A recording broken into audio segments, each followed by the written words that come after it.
Well, good morning. I'm out on the bike today. I've got a new microphone, just thought I'd test that.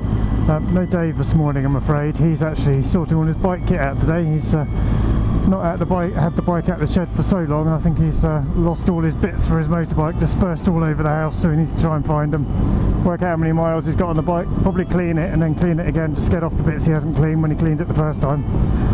I spent quite a lot of time as an Institute of Advanced Motorcyclists observer down in Bristol. I actually passed the advanced riding test, of course, to do that.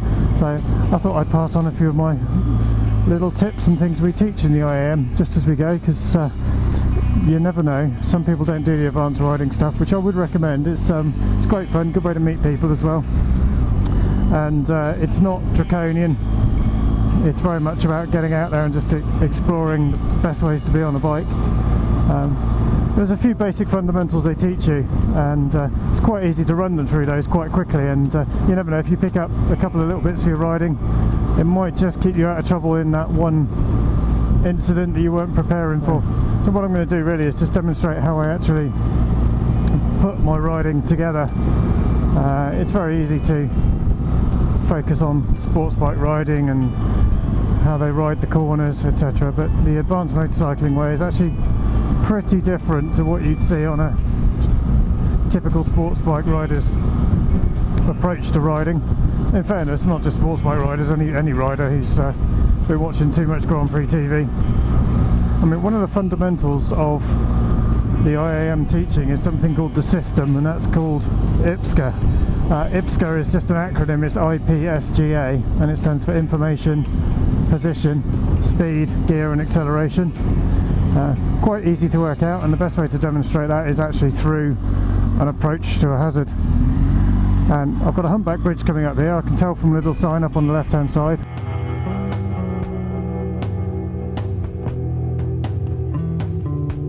In fairness, I do actually know this anyway, but then just beyond that there's a roundabout as well. So using the system, the information is the first part of the puzzle.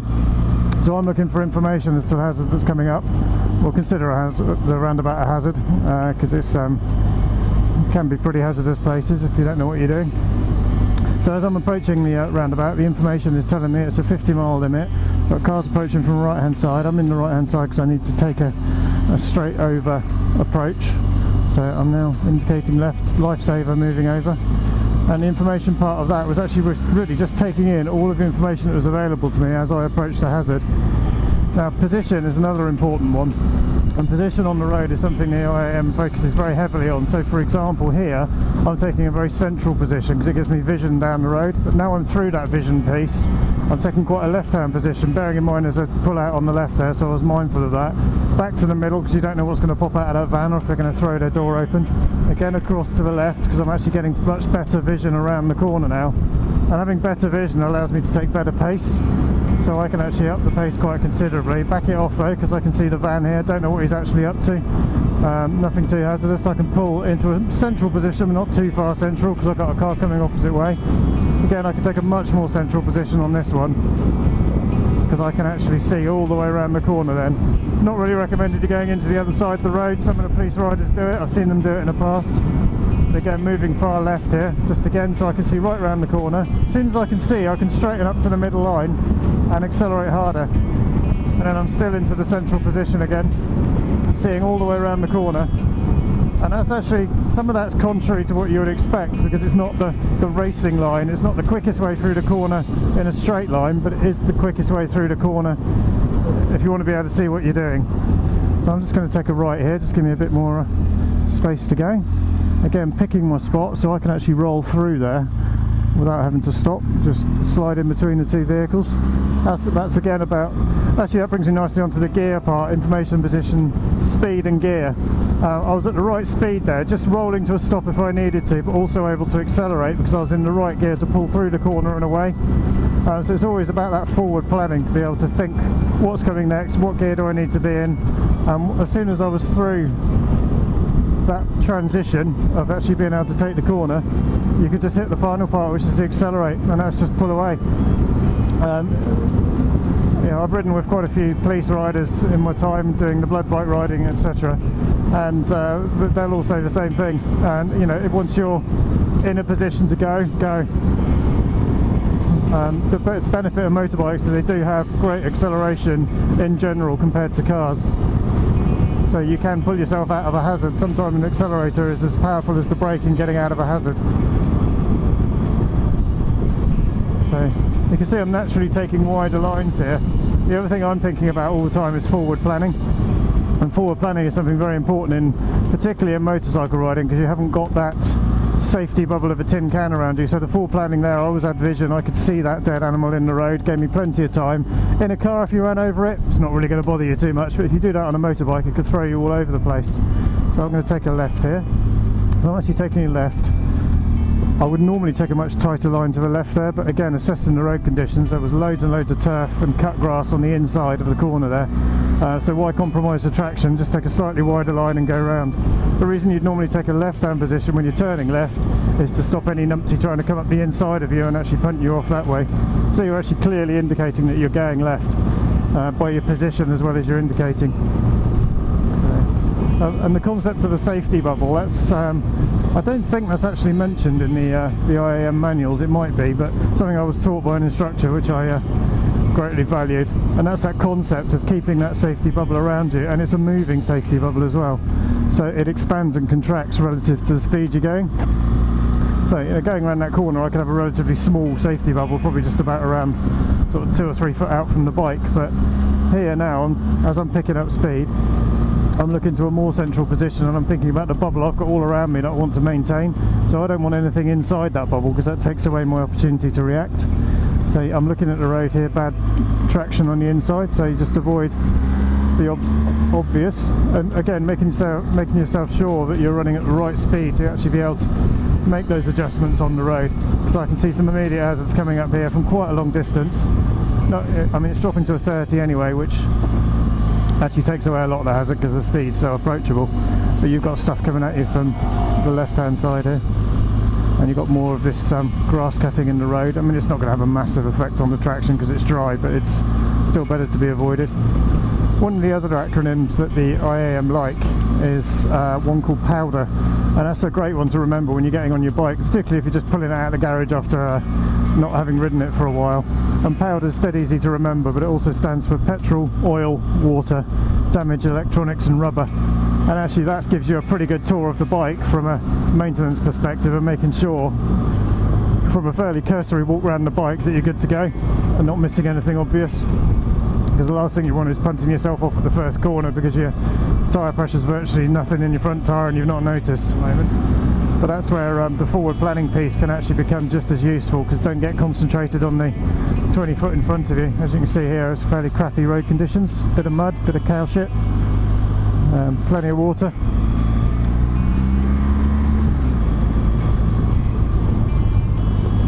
And this is where I would absolutely be using the information given to me, because that slippiness on the road is not going to be appreciated by a car driver. So they're going to be approaching at dry weather speeds, not that they don't anyway, whereas I'm approaching with a lack of traction potentially.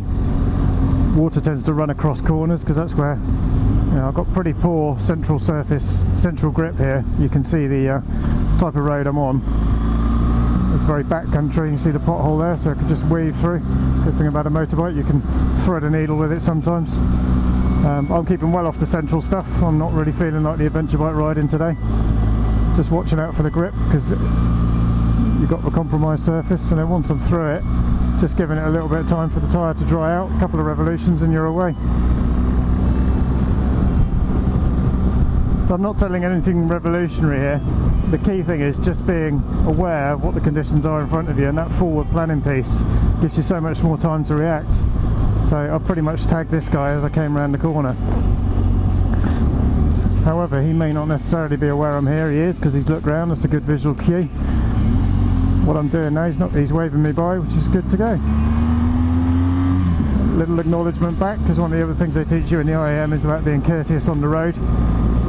Unfortunately, tin cars and motorbikes, if they do become entangled, it's pretty obvious which one's going to win on the majority of times. So last thing you want to do is cause a road rage incident behind you. So they always make a point of actually saying, you know, if you are given a good grace, give the good grace back.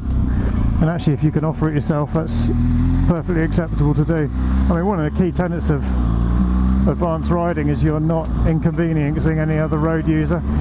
So that's particularly relevant when it comes to things like filtering and overtaking.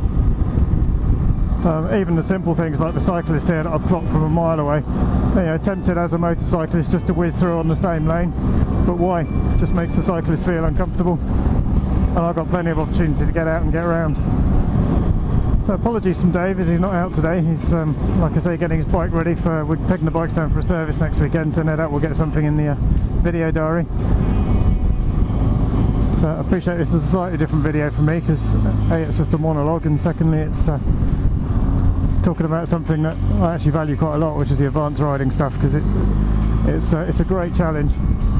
It's a great challenge to actually be employing it all the time, and when you're analysing your ride when you get home afterwards, what did I do right, what did I do wrong, where did I impress myself, where was I in a complete numpty? And it's those kind of things that hopefully keep you going as a motorcyclist and keep you out of the ditch. You can never 100% guarantee it, but there are in fact very few accidents. Most of them are just a combination of consequences. So if you can actually take one of those out of the loop, you're going to avoid the accident. Or anybody who's in health and safety will tell you that. I'm not. So there's another nice bit of couple of corners coming out just to demonstrate the IPSCA system, particularly on information and positioning. So again, I'm taking a left-hand view. It means I saw that lorry a lot quicker than anybody else would have if they were running the line. You see the traditional racing line, I'd be here, and then I'd be coming right to the inside here, compromising that junction.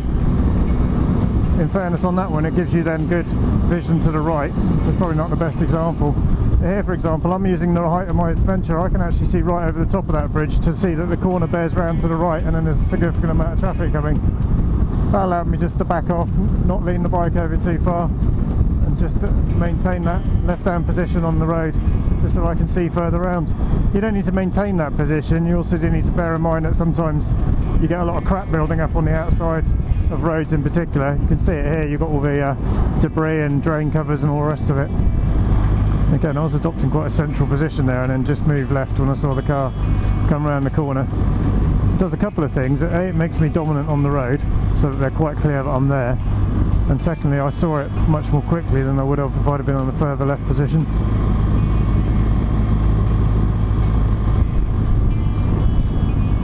I'm sat in third on this. On a lot of bikes you'd probably be in second. The GS has the benefit of so much torque, it actually makes you quite lazy on the gears if you're not careful. So I can run in second, third, fourth here and I'd still be okay, even going up the hill, and I've still got the grunt to pull away if I need to.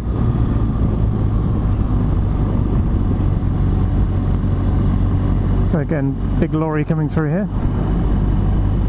And that actually can be an indicator in itself, because that's the kind of information you start to learn to pick up, and actually that's a prime example.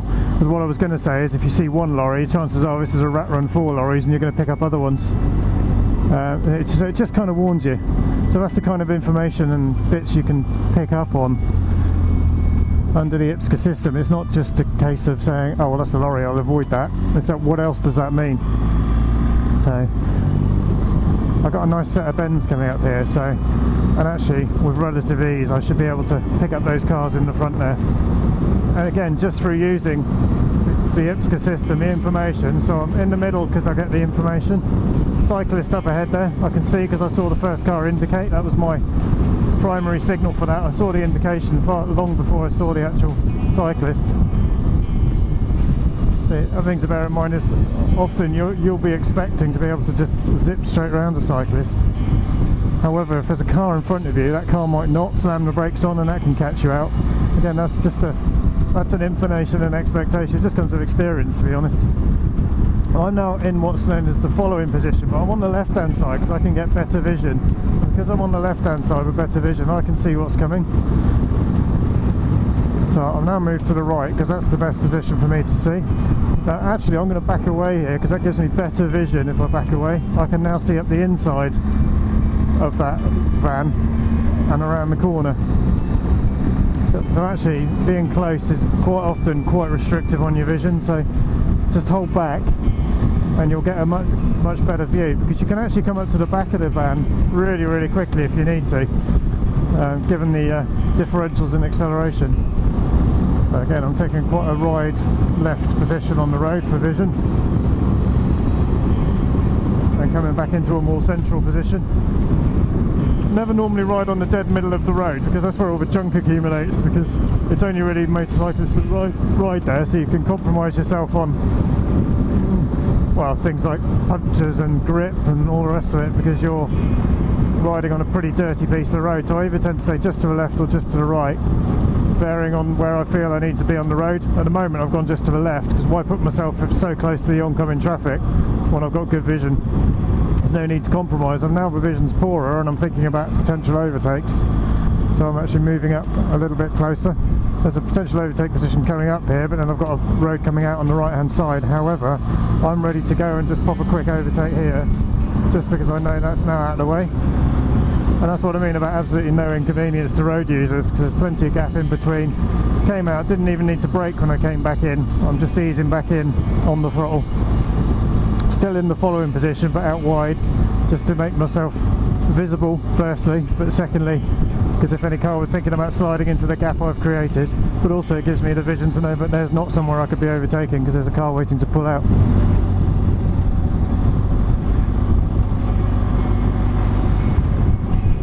Okay, so we've got a bit of a queue here. So this is where you pick your spot. So I'm just going to be able to sail down the outside here. I can see a car coming, so there's my spot. In I go. No inconvenience. And I can do exactly the same here. I've picked my spot behind that red one, and there you go, there's a car coming, so I can use it. If a car hadn't been coming, I would have used the next one up behind the white car. So exactly the same. I can see a car coming. I'm only going to do one here because this car's nicely pulled in. And then actually, I could go there is room for me to get through, but that would potentially scare the car coming the other way, so I've got room here to get through before he comes down. I've also got room to get up the outside here. So again, that's just all about that information piece. Being sat in first gear, ready to go. There is loads of other stuff related to IAM, advanced riding, etc. So I would recommend it if you get a chance. You know, even if you just take a check ride with them, it's good fun. It's a great way to get out on the bike. It'll give you a level of knowledge you probably didn't realise. Either you didn't realise you had, because you've just gathered it over the years and managed how you've kept yourself out of an accident, and turns out you've been applying that kind of common sense and logic anyway. Or if you haven't, it'll certainly pick up on bits where frankly you've got away with it, and you'll realise you have. You know, if you ever get that moment at the end of a ride and you think, oh, flipping heck, that was close, you could probably do with just reassessing how you're ridden. So I hope you enjoy the next video, which will be Dave back in the saddle again, I hope, and keep safe.